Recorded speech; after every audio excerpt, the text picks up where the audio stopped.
Welcome to Agents of Nothing, an episode-by-episode recap and analysis from the perspectives of a veteran and a new recruit. And now, a quick word from our sponsors.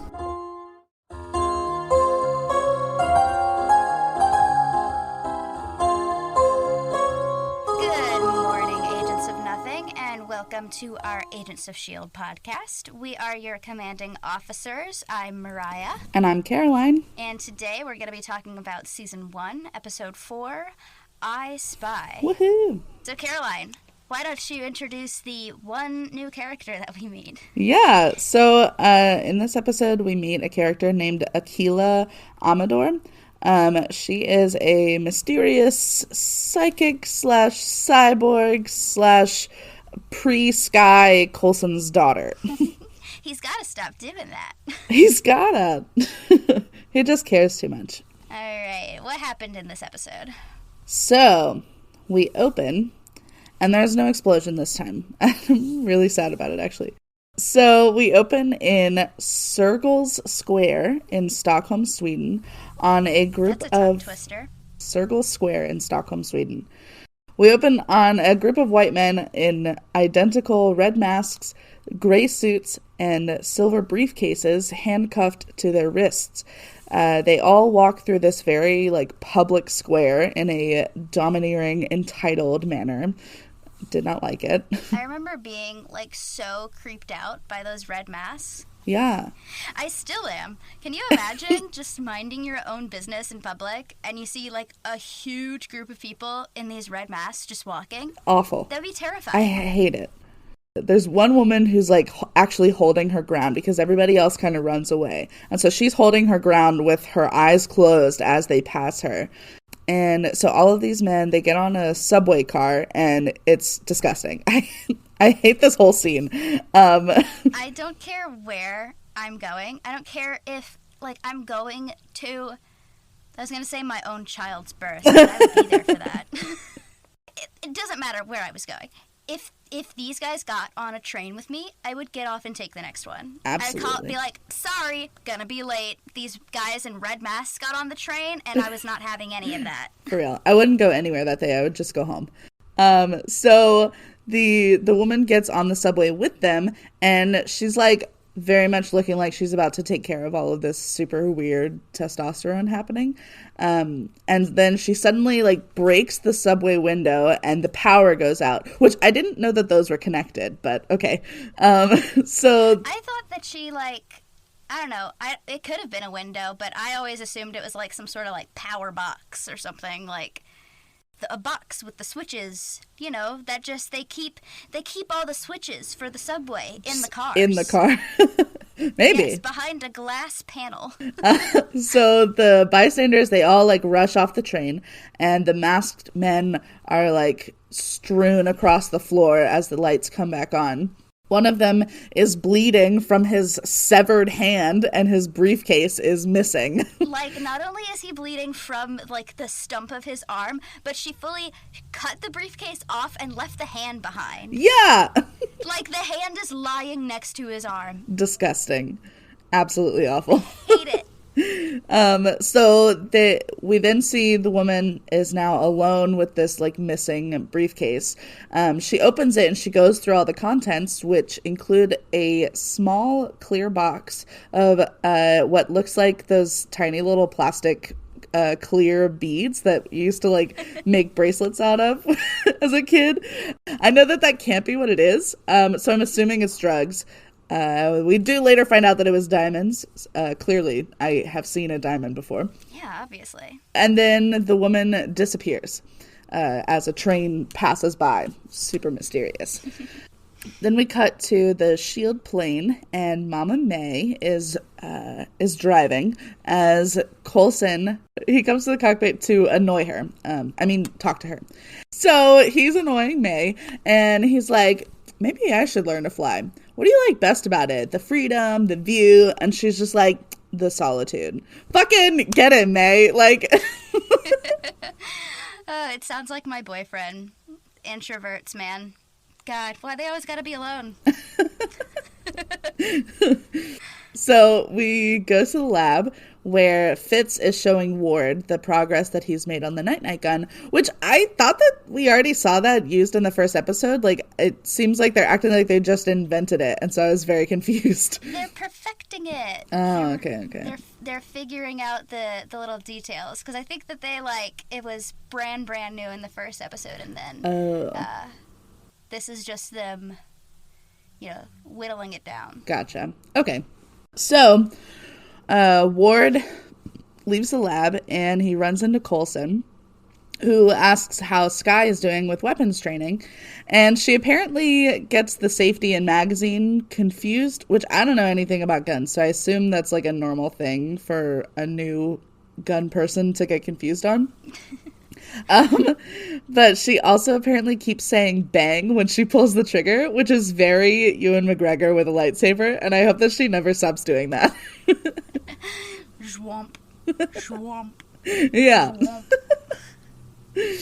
I have heard that, like, a lot of I think that's a common thing in action movies where I mean, obviously the fake guns in action movies, they don't even make any sound. So, right. Like, sometimes you're just holding, like, a plastic gun. And a lot of times I've heard directors had to stop actors mid-shot. And they're like, you need to stop saying bang. We will add the bang in post. Please stop saying bang. Which, that would be my me. favorite thing. I would do it without realizing it. Yeah, exactly. Or worse, I would point it and be like, pew. Right. Pew. Pew, pew, pew, pew, Pew, pew. Anyway, so Coulson then finds Skye in the van that's on the plane, and it's not her van, but it reminds her of her van. And Skye refers to Coulson as Phil, which actually, so did I literally right when she did. So the team heads to the scene in Stockholm after they figure out that the international diamond thief that they've been hearing about has struck again. They know that the thief is one woman, apparently alone, who does it all with her eyes closed, because women always have to go above and beyond. Yeah. I swear. Whatever you can do, we can do in heels with our eyes closed. So Skye guesses that the woman is psychic, and everyone acts like that's like the craziest thing that this team has ever had to deal with. Which, like, okay. And Coulson reveals that HQ actually didn't send them on this mission. He chose it himself. But he doesn't tell them why. Is that allowed? Is this allowed? You know, it's his plane, I guess. It's fine. Skye suggests that they all check the social media accounts of any of the bystanders, which is genius. Why didn't anybody else think of this? See, that wouldn't work today. Because no one would be posting it to their main grid. Right. No one would be posting that shit to their main grid on Instagram. That would all be on stories. Yeah, and close friends stories. You might find a TikTok. Maybe. Maybe. But it would all be on Instagram stories. Yeah. Back at the plane, the team is doing just that. And Coulson is like, it's amazing. Every year, this part of our job gets easier. People are always surveilling themselves between Facebook, Instagram, and Flickr. I forgot about Flickr. Are you fucking kidding me? I don't think that Flickr was ever, like, a big enough, like, social media platform to be included with the likes of Facebook and Instagram. I don't know if that's just me. Maybe they wanted to say Tumblr, but then changed their minds. Maybe. Sorry, that's my new dog. We have a guest star. His name is Chip. His name is Chip. He's cute. He's, Hey! Chill out! From this, internet search, they find out that the thief is Aquila Amador, and Coulson actually trained her himself, and so he reveals that Skye wasn't actually his first daughter agent. I really liked this scene and all the scenes after where Coulson is, like, very adamant that, like, he really wants to make sure that she's not compromised before he turns her in. Yeah. And, you know, gets her thrown in jail or something like that. Like, he, you know, like, the circumstances in which she went missing are, like, not great. So obviously she could have been compromised in that situation, right, and being forced to do the things that she's doing. So, exactly. I think that really shows his integrity. He's a good Daddy Coulson. Oh, Daddy Coulson. So then we cut over to Akila Amador herself. She's standing in like an empty, nondescript hotel room with her eyes closed, just listening, I guess. Suddenly she grabs a golf club because she golfs apparently. And she opens the door and pulls the guy who was just about to knock on her door into the room because she's so fast. And she's like, "You're supposed to come alone." And he's like, "I did." And she's like, "Well, what about the guy in the other room and the guy at the end of the hall?" And he's like, No, they're for my safety for when I leave here with the package. They're just a friend, I swear. Just a friend. There's nothing to worry about. So then she gives him the package that he's apparently there to pick up, which is like a cylinder of golf balls. Because again, she golfs. So we get it. You golf. We get it. God, stop bragging. Rich bitch. For real. Even more so because he takes one of the golf balls out and crushes it in his hand and it magically turns into a pile of diamonds. Like, that's a very expensive golf ball. It's probably at least $10. Like, maybe even more. Diamond bath bombs. She pours... It can't be water that she pours on it, but like it looks like she pours water and it like fizzes up and then it's diamonds. A little diamond bath bomb. Oh Amazing. My god. The most expensive bath you've ever taken. Luxurious. You thought Lush was expensive. So far, it seems like her powers could include like meditation, super hearing, super smell, and turning golf balls into diamonds. Cool. Good power set. Editing Mariah here. I'm not certain if we just didn't talk about it or if the audio somehow got lost, but we seem to have skipped over all of the scenes in the van before the scene we're about to talk about. I feel like I remember talking about it, but I don't know where that went. So if it seems a little jumpy, that's why. So back over in the van, Sky is able to get the video broadcast cleared up, and they see a van that eerily looks very similar to theirs. In fact, it's even like got the same surroundings. And then the video changes to X-ray vision, and they can see themselves moving on the inside. So funny. And then the camera starts charging at them. So Sky tries to drive away, but she can't because of stupid tall people and their damn pedals being too far away. Relatable. I am 4'11", famously 1 inch taller than Danny DeVito, and my partner and I, we share a car, and I am always cursing tall people. Always. So she can't move the car, so she tries to just shoot out the window. But as she says bang, the bullets fall out the wrong side of the gun, and this bitch runs them over into a ditch. And like, I mean, on one hand, rude, but on the other, they are literally spying on her, so understandable. It's just a little nudge. Just a little nudge. She just like tipped him over.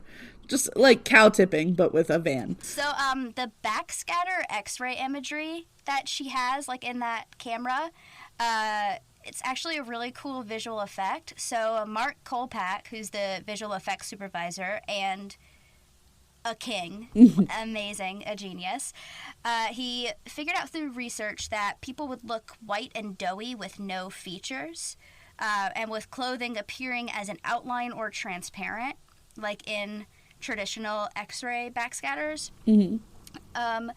So what he did was he asked the costume designer, Anne Foley, who is every crew member on the show is royalty and a genius. For sure. Anne Foley is the best. So she created costumes for the characters out of clear plastic for the actors to wear over red morph suits. Cool. And so by inverting what was filmed with the actors in those outfits, they were able to create that backscatter effect. That's so cool. I love all these like practical effects. I know. I would never think of that. Right. I guess that's why I don't have that job. I guess, maybe. So the whole team goes back to the plane, and they continue watching this video broadcast until they realize that Amador actually has a camera for an eye, which I personally have always wanted, just so that I can take pictures of my cat when she's being cute, but like without disturbing her and reaching for my phone. I want it so I can take mirror selfies that actually look like me. Yeah. Anyway, so May tries to convince Coulson to take Amador out, and he comes back with, "I thought you were ready for combat. I thought you had my back." And May's like, "Don't ever doubt that. But in this case..." In this case, you're wrong. Right. Almost immediately, though, they find out that Amador is clearly being controlled because they see her write a note for the people who are watching her in her eye, asking if she can sleep. And so now the team knows that they're going to have to take shifts watching this feed to find out what she'll be forced to do next. So without skipping a beat, May steps up to take the first watch because May is a badass and she knows when she's wrong. Mm-hmm. So later, Skye goes to talk to Coulson in his office to let him know that, like, she's with him and she appreciates that he gives people like her second chances. So she's willing to give Amador a second chance to prove herself too. She also refers to May and Coulson as mom and dad, and I love that. And so I am also doing that for the rest of my life. This scene between Skye and Coulson is just so sweet. Yeah. It almost made me like tear up a little. Right. I can't imagine how difficult Skye's life has been up until this point. I just have a soft spot for like adoption and foster care trauma. Yeah. I really feel for it. It's not something I've personally been through, but it's something that a lot of people close to me are affected by. And, you know, I can see where it would be a rough road. Yeah, definitely. So, Coulson wakes up in the morning and he goes to check on the video feed, and Fitz is asleep on his science stuff. But he wakes up and he says that May was the last one watching, but that Amador must have fallen asleep, and now May is nowhere to be found.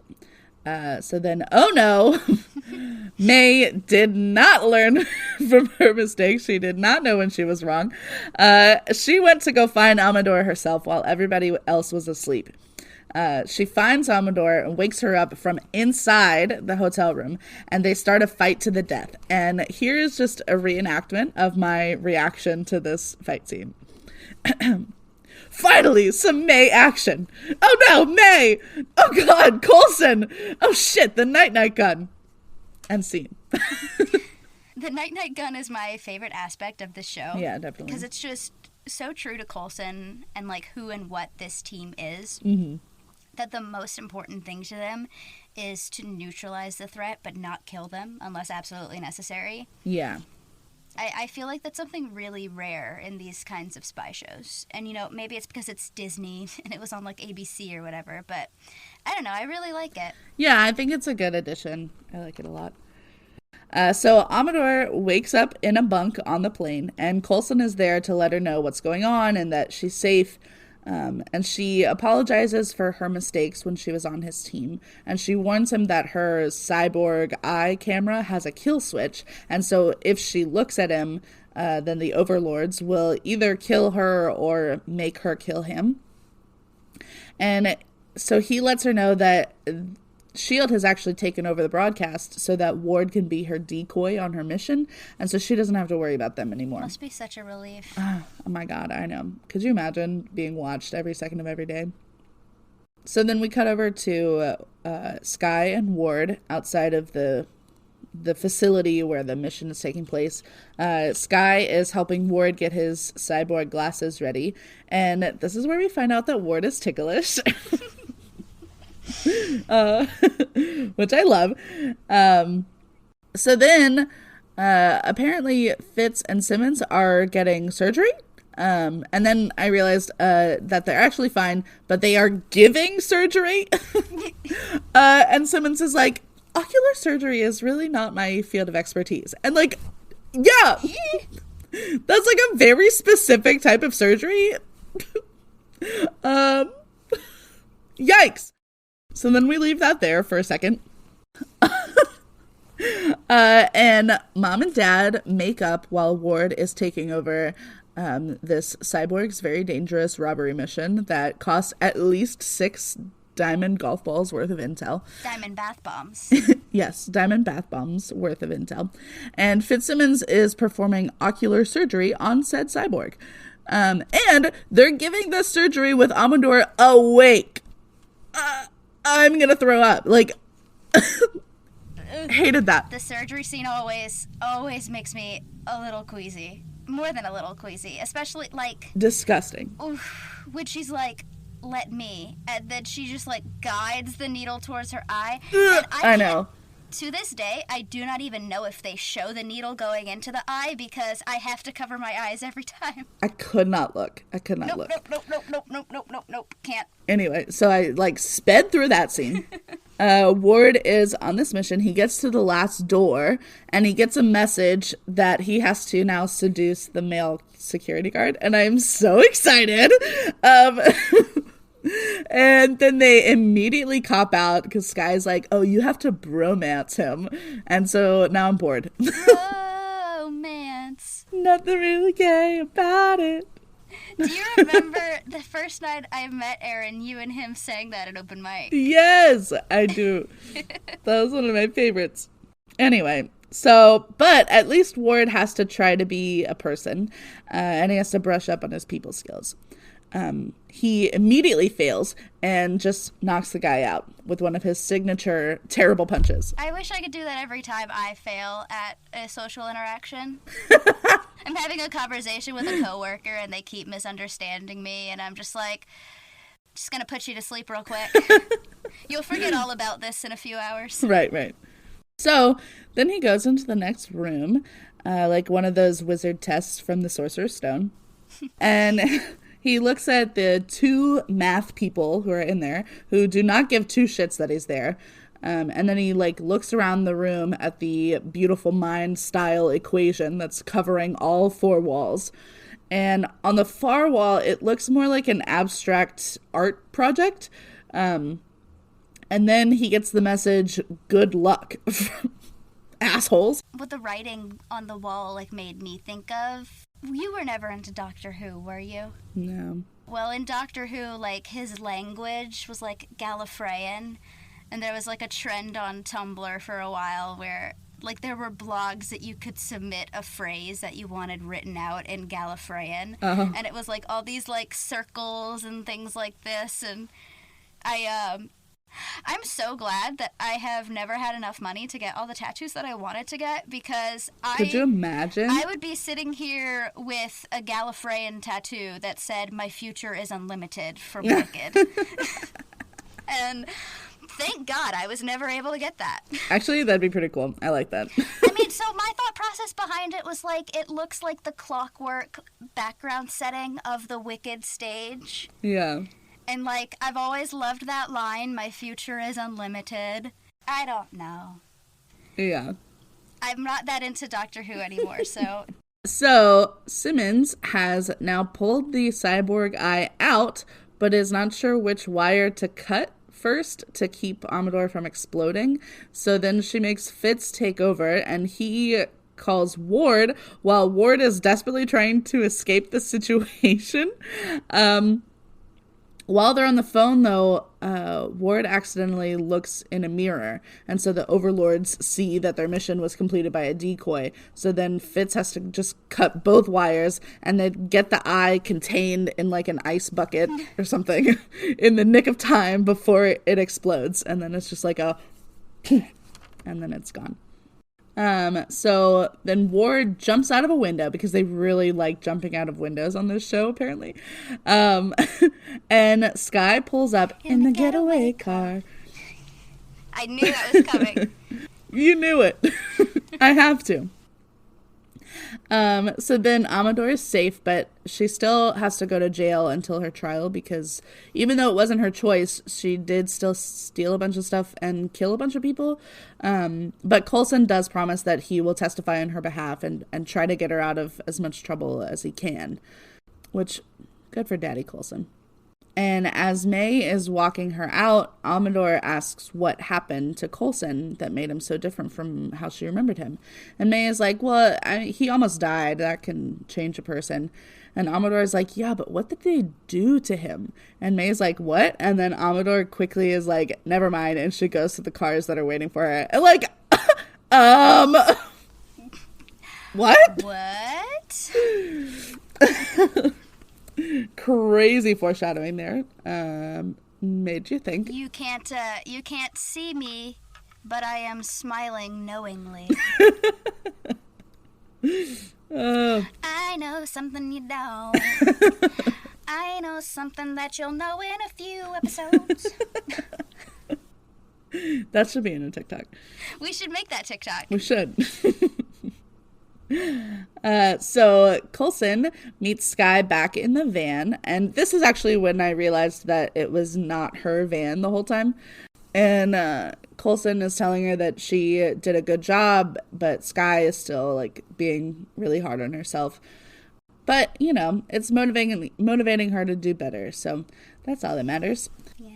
And then we see Amador is in prison, but she finally gets to decide for herself when she gets to sleep, and it made me so happy for her like small freedoms. I never imagined that a scene of someone just closing their eyes could be so emotional. Yeah, but, exactly. Pascal Armand, who played Akila Amador, she did such a great job. Yeah. She's actually a theatrical actress, which it makes sense. You know, you can really see every emotion on her face. And she received the episode script the night before traveling to Los Angeles. That's crazy. That would stress me the fuck out. Wait, but that's amazing for like so little preparation. Yes, and she did such a great performance. But in preparation for the role, she watched The Avengers and she took gym classes, which, Hey. I mean, that just sounds like a good lifestyle. It does. You watch Marvel movies and you go to the gym and you just do your best. Yeah, and you get paid for it. Yeah, and so about working on the show, she said, quote, "The pressure is always on for me to do my best work, no matter what I do. That's just who I am. It started to seep in just how big this show was while I was working on the set, when I went to Stockholm, Sweden, and coming back home to New York City. Everyone was talking about the show, and there were posters everywhere advertising it. It was my first time on a set that big, having such a sizable role." That's awesome. She did amazing. Yeah. I loved her. Also, Stockholm, Sweden, like, Yeah. again with the location Huge filming, budget. That Marvel money. Jeez. So the only thing left is the post-content content. So we see Fitz is slowly chewing a pretzel to annoy Ward, and it's working. And so I enjoyed that very much. And then we pull back to see that they're actually playing cards, and Fitz is hunched over like a fucking gargoyle. That's relatable. That's Yes. the funniest hate comment I have ever gotten was this guy on Twitter, like, quote tweeted a selfie of mine and was like, "This bitch looks like Smeagol." And I was like, you know what? You're not fucking wrong. Go look at any selfie of me and, like, Google Smeagol. Not Gollum, specifically Smeagol. I do look like Smeagol. Like, this is not a self-deprecating thing at all, because, I mean, a woman can't say this without sounding cocky, but I'm pretty. I'm aware that I'm pretty. are. But I do look like Smeagol. Anyway, so regardless of his terrible posture, Fitz is actually cheating at cards by having Skye use the X-ray glasses behind the tinted window behind them. And she's like, "Are you sure you want me to do this? Because, like, yeah, I can see his cards, but I'll also see you naked." And Fitz immediately changes it. He's like, "Never mind. Okay, you win. Bye." And he leaves. So then Skye looks at Ward instead, and she approves. It's happening, people! It's happening. It's all coming together. So, overall thoughts. Okay, let's get down to it. My first overall thought is, what the fuck did they do to Coulson? I gotta know. I'm gonna be so suspicious of him until we find out. Also, I didn't like the plot point of May like going in alone to try to kill Amador. I feel like she's too smart for that. Like, I get that she's a big ol' softie when it comes to the people she cares about and she wants to protect them, but that decision just felt too impulsive for her. It felt out of character to me. It didn't seem smart or strategic. Yeah. If Coulson were to do something impulsive like that, I would get it because that's more his character. But yeah. May seems a lot more analytical and strategic, and she wouldn't do something like that. That will likely not have the outcome that she wants. Right. So yeah, so that part felt weird to me. I didn't like that, but I did like having more May content though. Yeah. My only note is really that this is the first episode not to reference the events that takes place in the MCU previously. Really? There's not a single MCU reference in this episode. This is all AOS. Huh. Very interesting. Yeah. I think it's a pretty good episode. I think it's pretty strong. I didn't have any complaints. I agree. I like this one. All right. That concludes our episode on I Spy. Woohoo! So, if you want to keep up with us, I'm posting a lot of good stuff. Well, not to toot my own horn, but I'm working really hard. You toot that horn. On the you stuff toot it. It's good. Okay, I'm tooting. I'm tooting. Toot, toot. Anyway, I'm working really hard on TikTok stuff. I'm trying to make some good content to promote, so you can follow us on TikTok at Agents of Nothing Podcast. Yes. Our Twitter, where I mostly just repost our TikToks, is Agent Nothing Pod. You can also go to anchor.fm/Agents of Nothing and send us a voice message with your thoughts. We would love to hear from you. Yes. And if we get enough listeners, you can donate to us, which I just put in my 2 weeks at work. So that would be nice. We're begging a little bit this time. That would be nice. I don't need money. Don't worry about me. I don't need money. But, you could give us some money if you want. We wouldn't turn it down. You can also email us at agentsofnothingpodcast@gmail.com. Let us know your thoughts, theories, questions, concerns. Our personal, you can follow me, Mariah, on Twitter at fullswampwitch_. My TikTok is Submarine Warfare, and my Instagram is also Submarine Warfare. And you can find me, Caroline, on Twitter at RustyPage95, on Instagram at _RustyPage, and on TikTok at CrazyGinger995. Next week we will be covering Season 1, Episode 5, Girl in the Flower Dress. So stay tuned for that. We'll see you next time. Okay, bye! Bye!